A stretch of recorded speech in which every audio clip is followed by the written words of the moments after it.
Hello, my name is Antonia Baraggia, and I am one of the iConnect co-editors, along with Tom Ginsberg, David Landau, Richard Albert, and Jacqueline Neo. Welcome to the iConnect book author interview, a brand new feature at our blog. Our inaugural edition of Book Author Interview features Professor Stephen Calabresi, who is Professor of Law at Northwestern University. And we will talk about his recently published book in 2021 by Oxford University Press, The History and Growth of Judicial Review. Welcome, Professor Calabresi. Your book. Thank you very much, Antonia. And I want to say that I'm especially honored to be the inaugural presenter at this forum. So my thanks to you and to ICON and to all the people who work to make ICON possible. Thank you for accepting our invitation. And your book, The History and Growth of Judicial Review, is an imposing comparative law work about one of the most debated and still open topic in the era of constitutional studies, the origin and development of judicial review. In your book, you examine impressively 15 countries in the key G20 constitutional democracies. So can you tell us something more about your book? What inspired you in starting this project? Which are the findings of your research? Of course. I am the child of father and grandparents who were refugees from fascism. And so I've always cared tremendously about individual rights and about individual liberty. And I've always thought that was protected, particularly by judicial review by courts. And so for years, I've been interested in the question of what causes judicial review to originate in some countries, what makes it possible, what allows it to develop. And about 15 years ago, I read a book by Rand Herschel, Toward Juristocracy, in which Professor Herschel argued that judicial review usually emerges when a hegemonic elite like white South Africans are losing power and they want to entrench themselves in the courts. And this seemed to me not to be true. I didn't think it was true of South Africa. I didn't think it explained how judicial review had originated in other countries. I then read another very good book, which was quite provocative, by Tom Ginsberg on the rise of judicial review in 3 East Asian countries, South Korea, Mongolia, and Taiwan. And Tom argued that judicial review usually originates because rational actors in a constitutional convention realize that they won't always be in power, and so they choose to constitutionalize some set of rights in order to protect themselves when they're out of power. And that seemed to me to be a very good reason to have judicial review and to keep it once you have it, but it didn't seem to me to explain historically why judicial review has emerged. So I set about my own study, and I picked as my category of countries to look at the G20 nations that are constitutional democracies, which produces 15 nations, counting the European Union as a nation. And then I also looked at the judicial review system of the European Court of Human Rights, and just for fun, at the Israeli judicial review system. And what I discovered is that neither Professor Herschel nor Professor Ginsberg were right, in my opinion. Instead, judicial review emerged primarily for either of 2 reasons. Either it emerged in a federation where power was divided between a national government and state or provincial governments, and there was a need for an institution to be a moderator or a mediator between the nation and the state, or the nation and the provinces. Or it arose in separation of powers countries like France, where the Constitutional Court was supposed to mediate between the President of France and the National Assembly. So one category of cases where judicial review clearly originates is where there is umpiring going on, federalism umpiring or separation of powers umpiring. I then ran this idea by my uncle, who is now an 89-year-old former dean of the Yale Law School, former law professor, federal circuit judge. And he said, well, umpiring may explain judicial review in some contexts, but it doesn't explain it at all in Italy, because Italy doesn't really have federalism and it doesn't really have separation of powers umpiring. And yet it has a very strong system of judicial review. And so this sent me back to the drawing board. And I realized there are a whole second category of causes of judicial review, which are sometimes when something wrong happens, particularly a terrible wrong, like the Holocaust or the Nazi regime or apartheid in South Africa. Sometimes when there's a wrong like that and the wrong is corrected, people write a constitution and a Bill of Rights to make sure that that wrong will never happen again. And so rights from wrongs explains the growth of judicial review to a large extent as well. And then as I looked at my own country, the United States, I realized that in the United States, we had judicial review at the founding for federalism, umpiring, and separation of powers reasons. But after our Civil War, when we enacted amendments protecting individual civil rights, we had judicial review for rights from wrongs reasons. So even within a particular country, the different reasons could potentially control. And so I developed this over the course of 17 countries. And I discovered, for example, in France, there are 4 phases in which judicial review originated, and every one of them is explained by a different cause. And, I'd be happy to talk about any of the countries at length, but those were the 2 really important findings: judicial umpiring and rights from wrongs. There is also some origination of judicial review as a function of borrowing.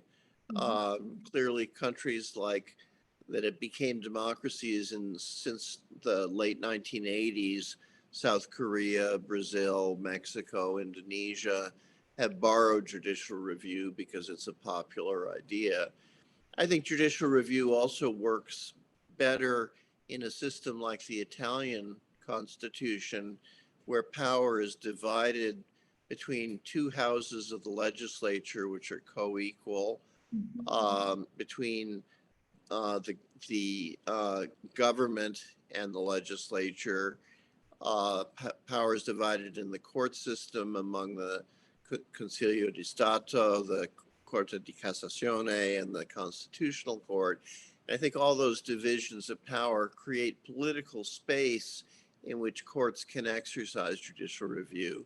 I think judicial review in a country where you just had a parliamentary government and the prime minister was essentially a dictator of the majority, like Japan, for example, I think in countries like that, judicial review doesn't flourish. So I've probably gone on at too much length, but feel free to ask me to follow up on any of those points if you want to. Thank you so much. So what do you think are the new perspectives opened by your book in the study of judicial review in comparative law? Well, I think in particular that nobody before had talked about rights from wrongs as being a reason why judicial review originates. A professor at Berkeley, Martin Shapiro, had talked about umpiring as a reason why judicial review originated.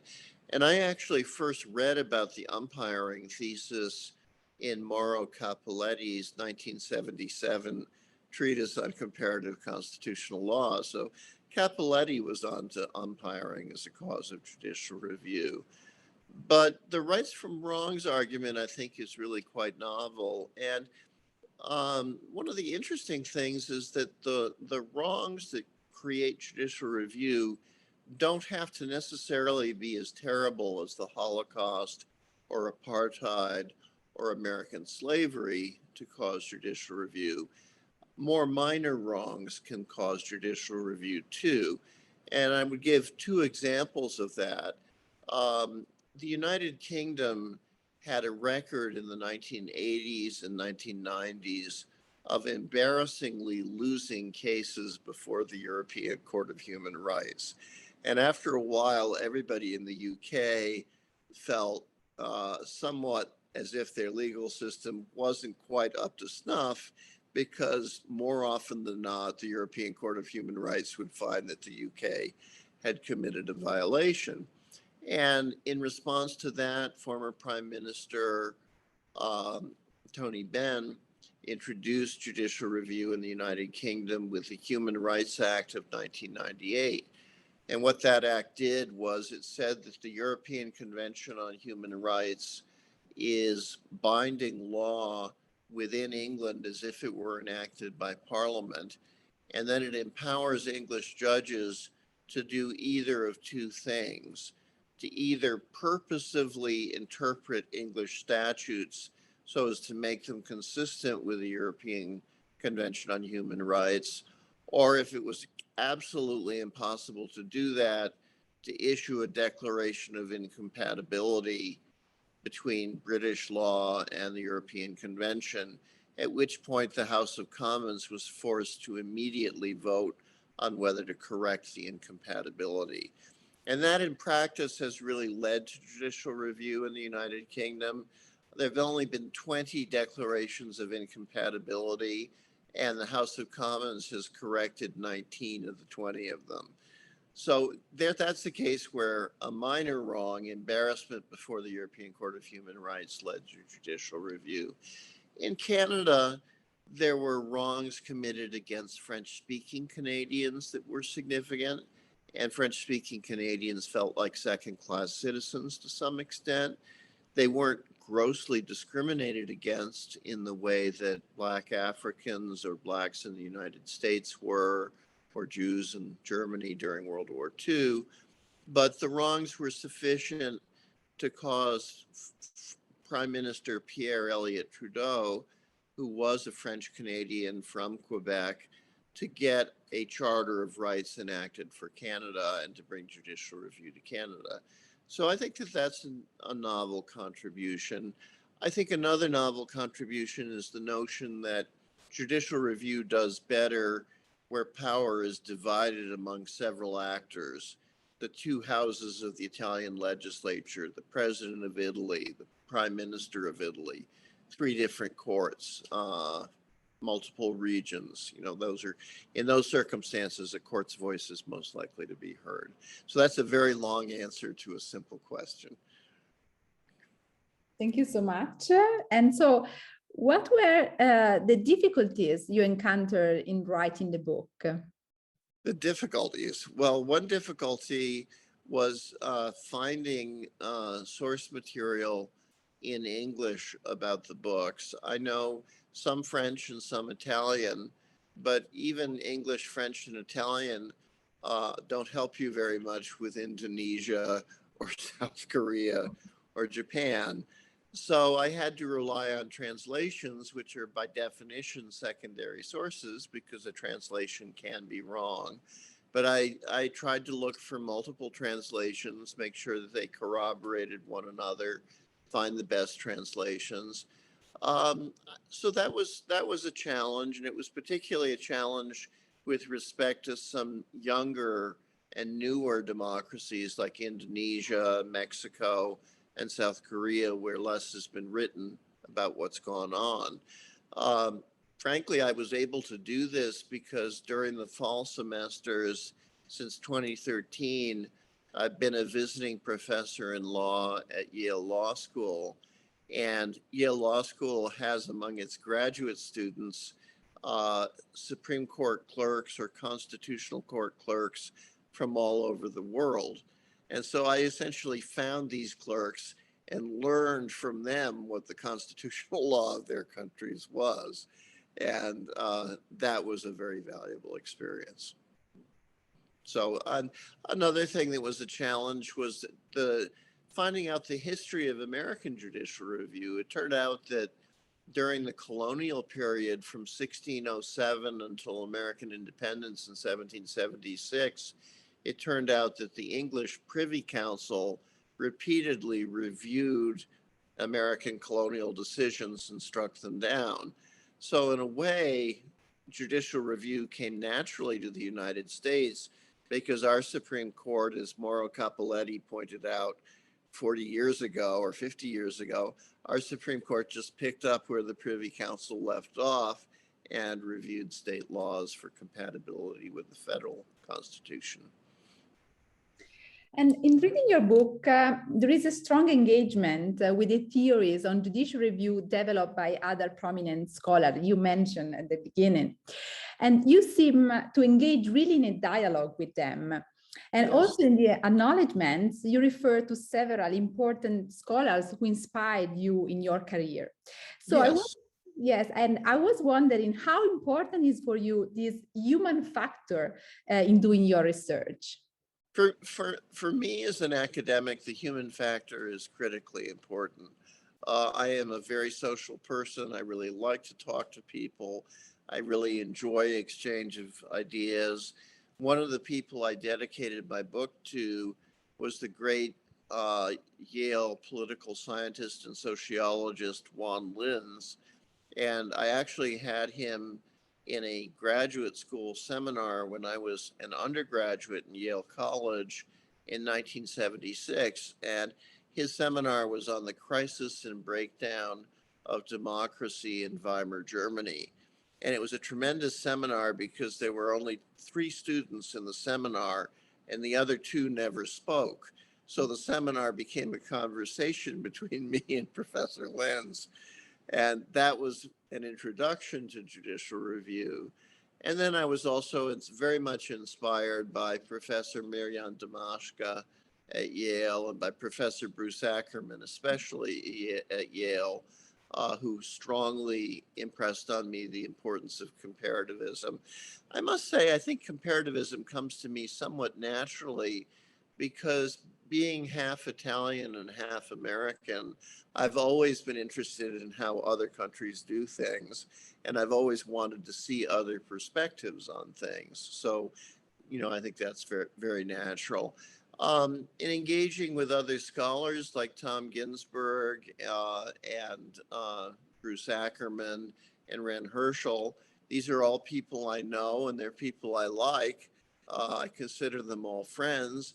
We don't agree, but friends, there's no reason why friends need to agree. I find their ideas stimulating and thought-provoking. And, sometimes reading something you really disagree with causes you to go out and produce scholarship. And that's very much the case for me.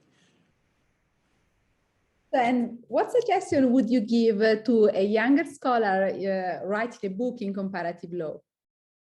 To a young scholar writing a book? First of all, I would say that you need to appreciate some of why comparative law is valuable.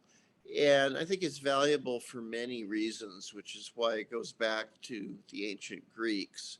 I mean, Aristotle assembled information about many, many Greek city-states before he sat down and wrote the Politics.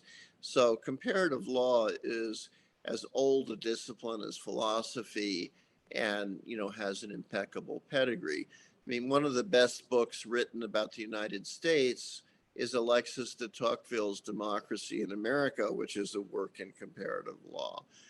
I think one thing comparative law gives you information about how other countries do things, and you realize that countries can do things in very different ways and accomplish good or valuable results.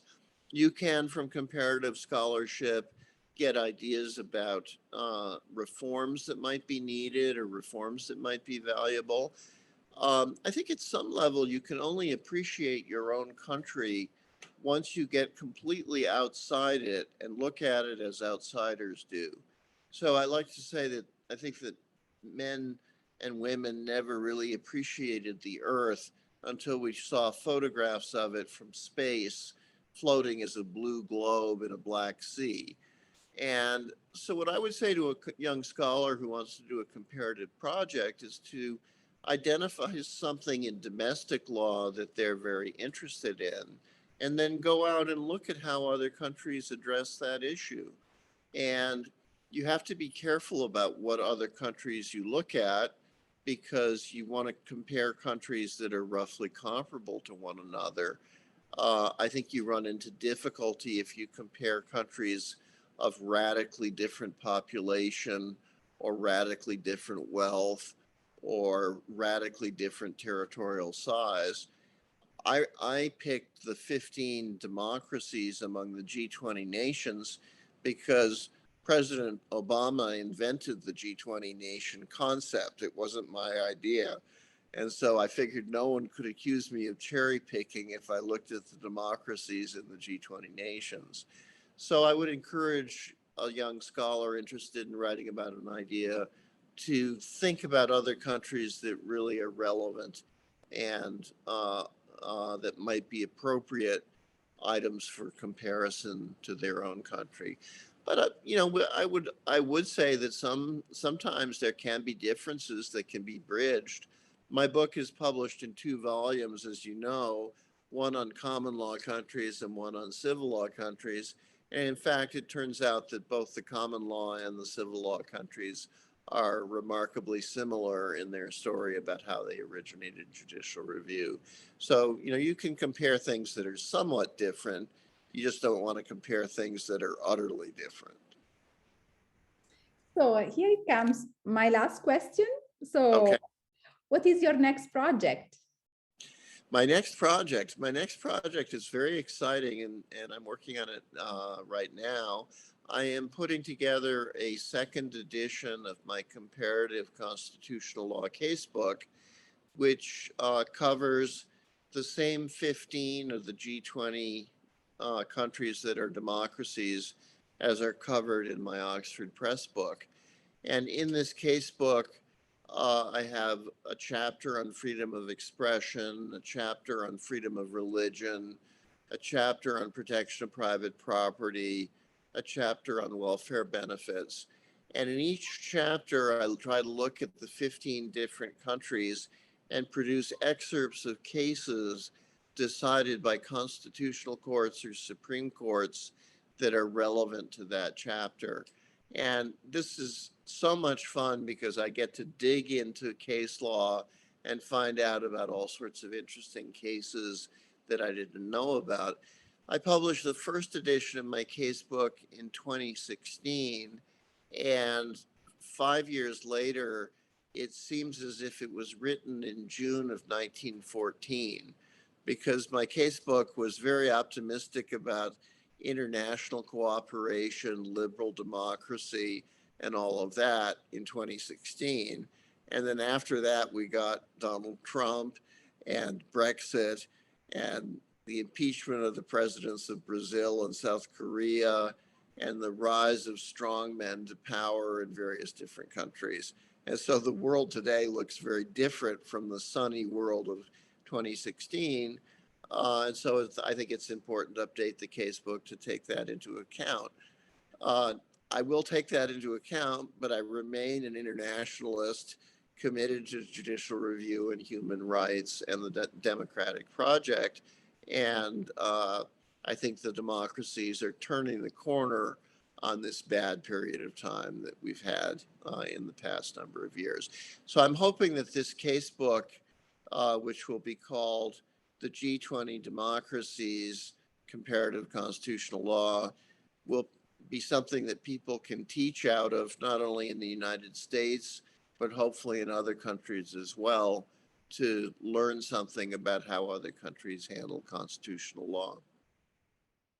Thank you very much, Professor Calabresi, for this lovely chat, for your time, and for opening our book author interview series here at iConnect.